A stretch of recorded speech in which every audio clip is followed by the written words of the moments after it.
Bueno, repito, entonces, y estaba mostrándoles las notas que he subido. Mire que hay algunos que tienen, digamos, muchos huecos allí. Por ejemplo, aquí falta Zulay, Oriana, Jefferson falta por una. Jolbrin le falta, Pues no puedo Daniel para yo poder ver. Jolbrin le faltan los dos primeros talleres. Robinson, Daniela Duque. José Manuel me dice que se va a ir a estudiar a Medellín. No sé si eso será verdad. Kenia, vea, hay unos que las deben las tres. Bueno, Faber, yo creo que él se retiró. Y Michael Denilson no volví a saber nada de él. Pero a mí qué notas me faltan. Le faltan los dos primeros talleres, que es el del. Ya le digo cuáles dos. Le falta el taller del hinduismo y el del islamismo. Esos dos le falta, de religión. Ah, bueno. Ya con lo que hablemos hoy, hacen la evaluación, o sea que la evaluación va acá, ¿cierto? Y aquí va su autoevaluación. Y ya la hetero es la que yo le, digamos, le asigno la responsabilidad que tuvieron, digamos, con el trabajo en casa. Entonces, vamos a empezar, les voy a leer un cuento que se llama El Un oso cuento. divertido. Sí, para que empecemos con el tema de las religiones. Entonces, dice así, es el ateo y el oso convertido, dice. Cuenta una simpática fábula que un día un ateo iba caminando por un bosque asombrado por la belleza que el accidente de la evolución había creado. Mientras caminaba veía los árboles, oía los pájaros cantar y los ríos seguir su cauce, y se decía a sí mismo, impresionante lo que surgió de la evolución. Al cabo de un rato oyó un ruido entre los arbustos y cuando se dio vuelta, vio tras él un enorme oso que lo seguía. Tan pronto lo vio, comenzó a correr y tropezó con una raíz y cayó al suelo. Al instante dijo, ¡ay, Dios mío, ayúdame! En ese momento, perdón, en eso el oso quedó como petrificado y una luz inundó el bosque y una voz dijo, durante años has negado mi existencia. ¿Cómo esperas que ayude a alguien que no cree en mí? Sería muy hipócrita de mi parte, replicó el ateo, convertirme ahora solo por la necesidad de salvarme. Pero quizá puedas hacer otro milagro. ¿Qué tal si conviertes al oso en cristiano? Al instante la luz desapareció y el oso agarró al ateo con su pata derecha y mirando al cielo dijo en tono piadoso, Señor, te doy gracias por este alimento que me has puesto hoy. Amén. Oración contestada, fin. Cuando leí esta historia me pareció muy interesante una cuestión que pude notar. Muchas veces nos vamos a encontrar con ateos y personas que piensan, yo no necesito a Dios. Y tan pronto los problemas acuden a ellos, su primera impresión es como la del ateo del relato, Señor, ayúdame. ¿Qué quiero decir con esto? Todos, absolutamente todos, sin excepción, necesitamos de Dios. ¿Qué sería de nuestras vidas si Dios no tuviera cuidado de ellas? ¿Qué sería de nuestras vidas si Dios no estuviera al pendiente de nosotros? Son preguntas que nos debemos hacer día a día y recordar que debemos ser agradecidos, aunque antes que nuestros osos, o sea, problemas y sacrificios, muy piadosamente nos arruinen la existencia. Recuerda ser agradecido y cuando te topes con alguien como el ateo, recuerda esta historia y verás cómo lo pones a pensar. Dios te bendiga. Bueno, yo traigo esta historia porque voy a hacerle una pregunta. ¿Ustedes creen que el ser humano puede vivir sin espiritualidad, o sea, sin creer en nadie supremo? Respondan. No, No probé. No. No, sí pueden vivir, no. sí pueden vivir. Bueno, ¿Cómo no van a perfecto. poder vivir? Cuente pues, Esteban, ¿por qué? No, ellos sí pueden vivir. Uno sí puede vivir sin creer en nadie. O sea, No, sin ellos sí tener un... pueden, Vea, uno puede creer en uno mismo, no en las mm, demás personas, entonces no puede creer. o sea que usted se considera ateo. En pocas palabras, digamos que sí. Bueno, vea, yo soy una de las personas que no creo en los ateos, o sea, no creo que exista un ateo, porque ateo significa, la A significa sin, y teo Dios, entonces sin Dios. Las personas regularmente No, pero necesitan, imagine que dime, los ateos también creen en alguien, por aunque eso no sean Dios. entonces ya no sería ateo, porque es como sin creencia. Una persona atea es sin creencia. O sea, hay de pronto deístas, ¿cierto? Que creen a su manera. Hay los teístas que somos nosotros que tenemos creencia en Dios. Pero, o sea, uno ateo, absolutamente ateo no es, porque uno, mire que uno a veces se pone a meditar con sí mismo, digamos, hacer esa catarsis o esas reflexiones interiores. Uno necesita la espiritualidad para vivir. O sea, uno no es como digamos, la razón misma de uno hace que uno necesite esos momentos como de tranquilidad, de paz, de meditar, de cuando usted hace algo malo y usted empieza como a echarse, la famosa conciencia, digámoslo así, como a echarse la culpa o a decir por qué pasó esto, qué hice mal. Entonces yo digo que uno siempre necesita como ese momento espiritual. Y eso es a lo que nos lleva a la religión, ¿cierto? A que vivamos la espiritualidad, independientemente de los dioses en los que crean. Mire que existen 5 religiones grandes en el mundo y que son muy diferentes, pero que todas apuntan es como esa espiritualidad. Entonces, por eso les traje este cuento, porque yo soy de las que pienso, mire lo paradójico, él le pidió a Dios que volviera cristiano al oso, y él lo volvió cristiano, o sea, paradójicamente le bendijo la comida que se iba a devorar, o sea, lo bendijo a él, al mismo ateo. Entonces, es como una crítica a que las personas que no creen en nada, o sea, que dicen no creer en nada, yo digo que eso no existe, porque uno en algo ha de creer. Mira, los indígenas creían en dioses de la naturaleza, pero entonces eso no los hacía ateos. Por Bueno, eso. ajá, entonces ateos, o sea, yo soy de las que pienso, igual es muy respetable que los ateos no existen, porque en algo ha de creer, o sea, en alguna cosa, ellos van a tener es más, las personas que idolatran dioses de aquí de la tierra, que por ejemplo, un cantante, o sea, un futbolista, ahí están haciendo alusión o idolatría a un ser, digamos, a un mortal. Entonces, eso no los hace ateos porque mire que está creyendo en alguien.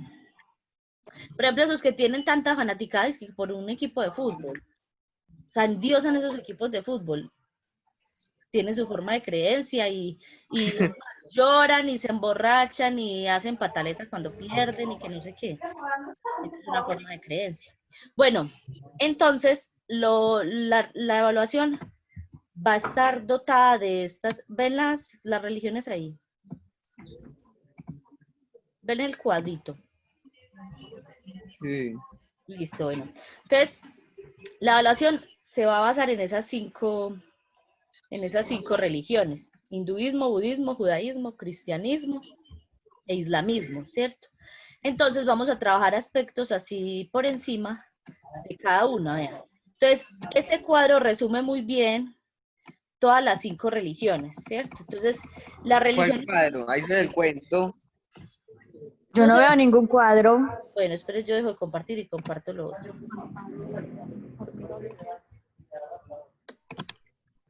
Me dicen si ya lo ven. Sí, Ahora pero sí. ya. Bueno, entonces, hay cinco religiones pues en el mundo. Recuerdan que la primera que vimos fue el cristianismo, que es, digamos, la religión en la que nosotros pertenecemos. Cristianismo tiene muchas sectas, o sea, cada religión tiene sus sectas. Entonces, por ejemplo, encontramos dentro del cristianismo testigos de Jehová, protestantes, católicos, ¿cierto? Pero No sé, hacen mami, pero yo parte... no sé. ¿Quién habla por allí?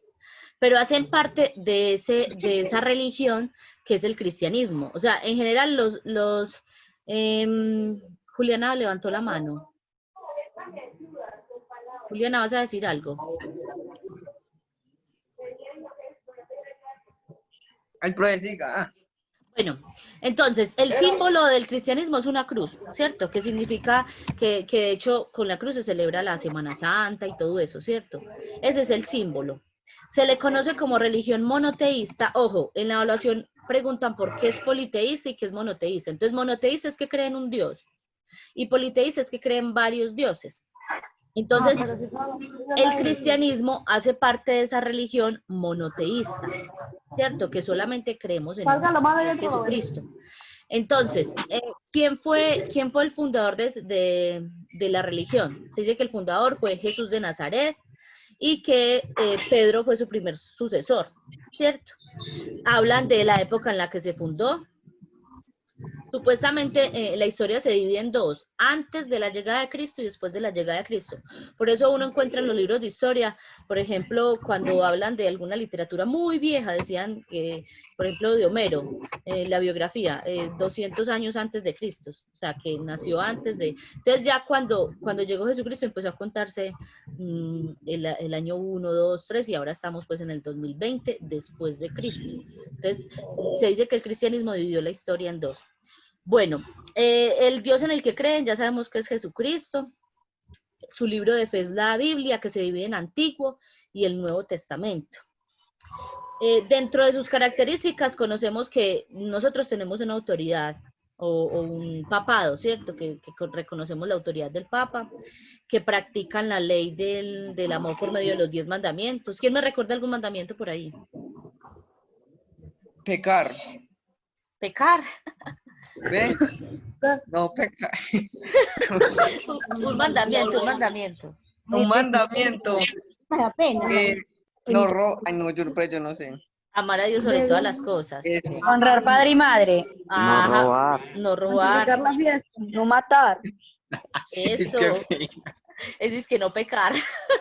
Todo se basa en el no pecar. Bueno, después que creen en la resurrección y la vida eterna. Entonces, en el cristianismo se cree que hay una vida después de la muerte, ¿cierto?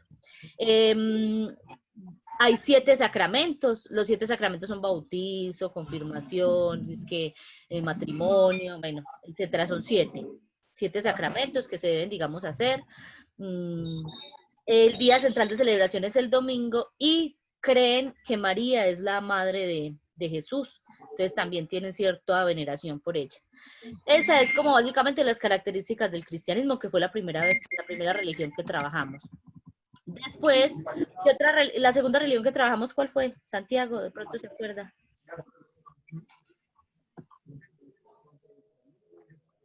Pero no me acuerdo nada. ¿Cómo, profe? La segunda religión que trabajamos, ¿cuál fue? Bueno, sigamos con el islamismo. Vea, el islamismo y el judaísmo, digamos que son muy parecidas al cristianismo porque todas dos son monoteístas. Entonces vamos a hablar del islamismo. Entonces, el islamismo, ya se me perdió la barrita de aquí. Bueno, su fundador fue Mahoma, ¿cierto? Se inició ahí dice el año pues de que se inició. Tiene raíces del cristianismo, o sea, se parece un poco al cristianismo. Creen que en Alá como único Dios y merecedor, digamos, de adoración, ¿cierto? El libro sagrado es el Corán. Ese es el libro sagrado, que no solamente rige a nivel religioso, sino que también a nivel social y político. La mayor obligación ¿Quién me está llamando? es peregrinar. No sé, hay una videollamada, ¿no? Puede ser de alguno de ustedes. Bueno, De mí, pero es que ponen a llamar cuando uno se ocupa. La mayor obligación, digámoslo así, es la peregrinación al menos una vez en la vida a la ciudad de la Meca. Esa es una, digamos, de las cosas que se deben hacer las personas que practican esta religión. Realizan 5 oraciones diarias y su celebración central es el día viernes. O sea, el día sagrado de ellos es el viernes. Ayunan también en el mes de la ¿cómo se llama esto? Ramadán. El mes del Ramadán es el 9º mes del calendario musulmán, ¿cierto? Entonces ellos siempre ese mes ayunan.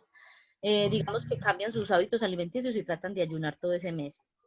Esas es básicamente las características de esa religión. Ahora sí vamos a hablar de otra que es muy parecida. Ya se me voló esto. Que es el judaísmo. El judaísmo también es monoteísta, también cree en un solo Dios. Surge con Abraham como hombre escogido por Dios, a los 2000 años antes de Cristo, Mesopotamia. Creen en Yahvé como Dios omnipotente. Y digamos que los libros sagrados son el Torah y el Talmud. Se dividen en 2, ¿cierto? Estos son los libros sagrados de ellos. Es considerado como un pueblo elegido por Dios, ¿cierto? Bueno, ellos deben cumplir también 10 mandamientos. divididos en 607 preceptos. O sea, los 10 mandamientos tienen, digamos, funciones. Realizan la oración obligatoria 3 veces al día. Ellos realizan la oración 3 veces al día, mientras que los del Islam son 5 veces. Bueno, los varones se les realiza la circuncisión. ¿Quién conoce qué es la circuncisión? Yo. ¿Qué es? Eso le hacen una cosa por el pipí a los hombres, que para que no embaracen, pues yo creo. Sí, eso es como un ritual, ellos lo ven como un ritual, y es un ritual en el sistema reproductor del hombre. Bueno, su festividad más venerada es del Shabbat.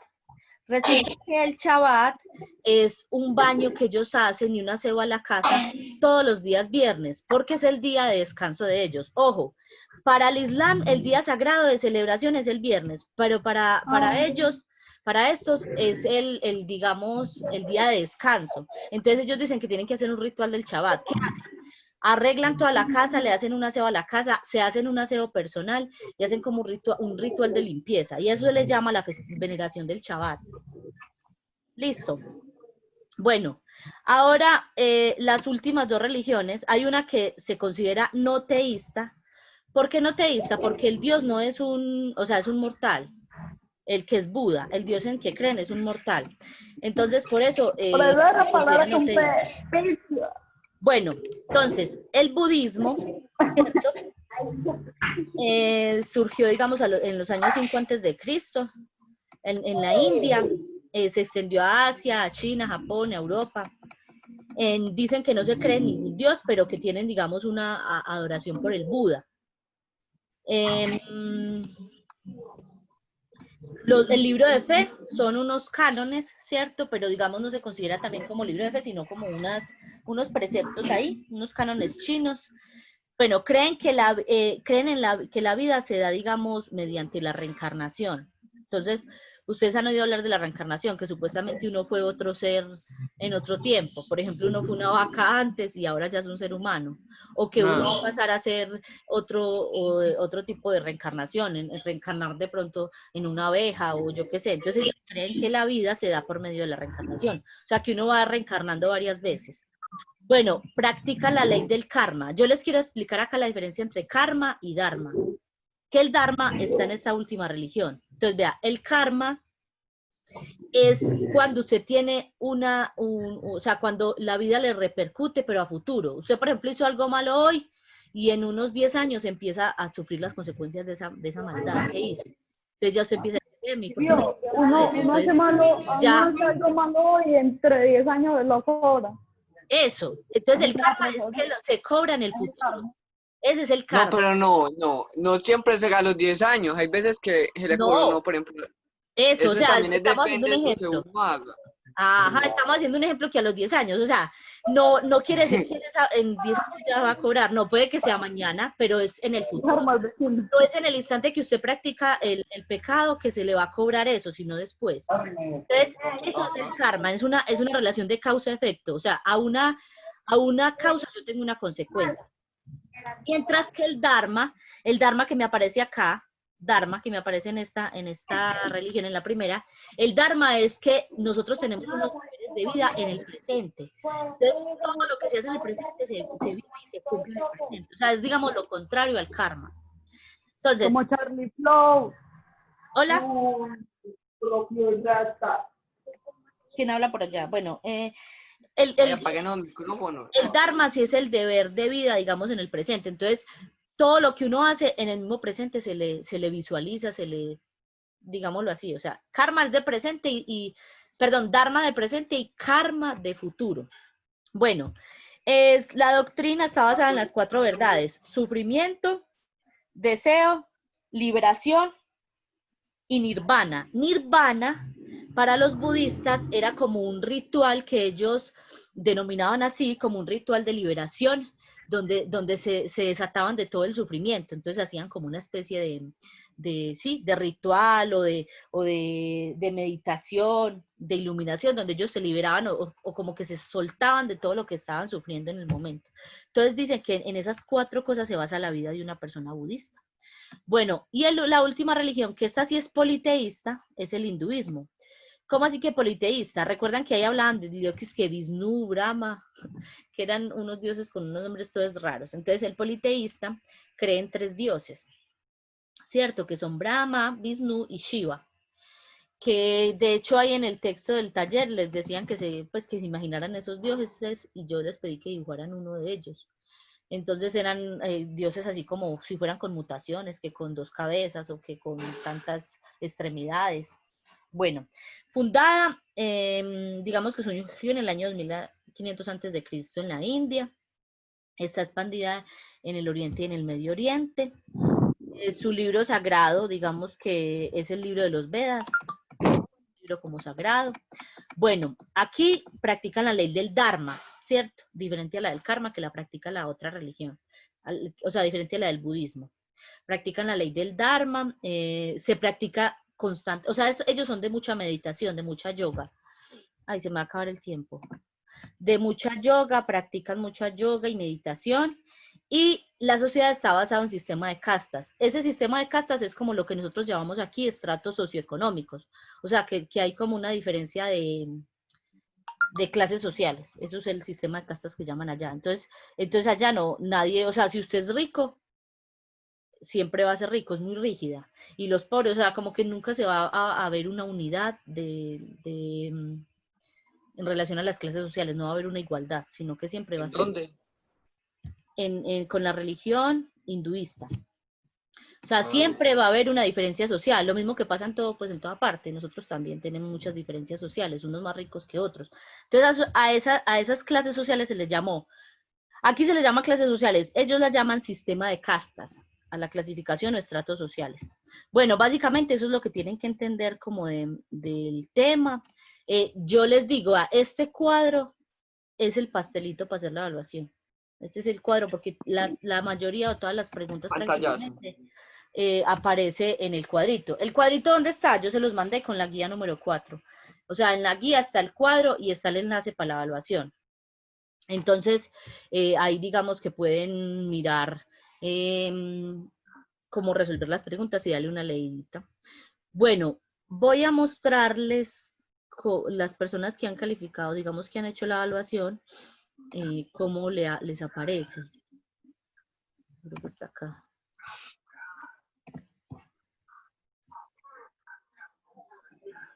Vea, por ejemplo, estas personas ya hicieron la evaluación. Entonces me aparece la puntuación. Y no se ve nada. Allá se ve. Me aparece la puntuación y el correo. Entonces, aquí esta es la nota que han sacado ellos. 3.6, 3, 4.4, 4.6 y 4.4. Solo 5 personas, de esas 5 personas yo ya la subí al Sinaí. Entonces, cuando los demás la hagan, ya les subo la autoevaluación y la evaluación, que sería esta nota. Y la mía. Bueno, profe. Y la suya no la he hecho, tiene que hacerla. ¿Y usted cuándo mandó eso? Lo mandé el martes. En la guía 4, en el último enlace, les abren ese y hacen la evaluación. Yo los mandé. Esos son los que han mandado esa evaluación. Esos son los que la han hecho. Esta. Claro que la evaluación de español, que es esta, la de octavo, esta evaluación de español, vamos a ver cuántos la han hecho. Esta sí la deben haber hecho más. Verificar. No, ahorita que yo tampoco estoy. Usted ya hizo la de español. ¿La de un libro? No, la de un libro no, esa es la final, que fue la que hicimos la clase. Ay, yo no. Bueno, la del libro no. Entonces, esta también ya está, vea, puntuaciones. Tenemos estas personas y sus notas. Ay, no, ahorita alguien que me mande los enlaces de eso, yo Están ellos. Igual yo después miro bien el nombre. Está Jainer, Jaycee, Carlos Alberto. Aquí pusieron el correo mío, entonces hay que mirar bien de quién es esa. Acá en 3 pusieron el correo mío. Y es el correo de ustedes. Listo. Bueno, ahí les dejo alguna inquietud, alguna duda, para que terminemos. Profe, Hola. mándeme los enlaces de esas evaluaciones, por favor. Bueno, usted ahorita me habla y yo le mando las 2 guías y de ahí saca el enlace al final de la guía hasta cada enlace. Hágale, pues. Bueno, ¿quién ¿Quién tiene alguna duda? ¿Quién va a decir algo antes de que se... Faltan 6 minutos para que se acabe la reunión. Pues para que se cuelgue eso solito. ¿Alguien? Profe, ¿cuándo es que se acaba el periodo? El periodo se acaba el 10 de julio, el segundo periodo. Pero Las vacaciones. me supongo que a uno le dan unos 8 días para que suba notas o para que de pronto corrija algunos errores que tienen por ahí. Entonces, pero igual no se pueden confiar. O sea, hasta el 10 de julio tratar de dejar todo listo. ¿Y no van a dar vacaciones? No sé. Por ahí están. Ayer Sí. me estaba hablando un grupo que se iban a dar vacaciones. Sí, profe, porque es que la semana de 12 taller a uno le estresa mucho. Yo no estoy segura de que vayan a dar vacaciones. O sea, por ahí escuché rumores, o sea, solo rumores porque no sé, que